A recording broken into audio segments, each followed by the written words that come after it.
Barely, after all of this rigmarole, we can barely recognize the faith at all.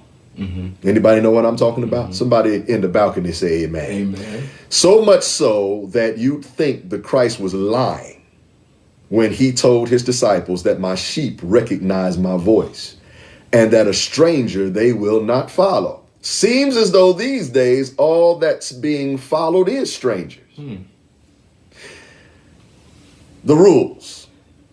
Rules, I know that the word rule sounds toxic to so many people in this day and time.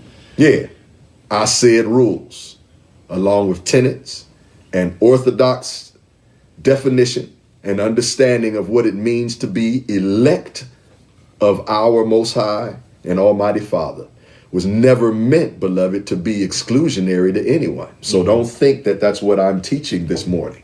In fact, Paul instructed his protege, Timotheus, in his first letter to him, chapter 2, verses 1 through 4.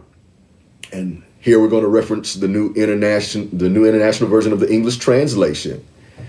Paul stated, I urge then, first of all, that petitions, prayers, intercession, and thanksgiving be made for all people, for kings and all those in authority, that we may live peacefully and quiet lives in all godliness and holiness. All right.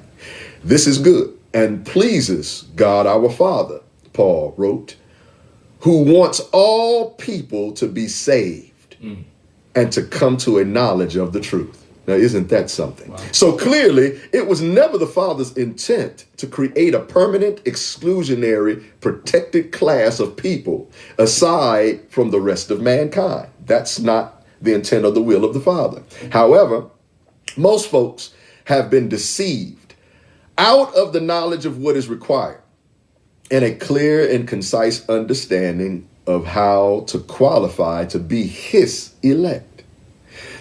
What it looks like to be his chosen elect is described all throughout sacred scriptures, beloved, and then somehow, yet and still, summarily ignored today. How is that possible? Right. What is required of his chosen elect also has been implicitly detailed and then, in many regards, completely ignored.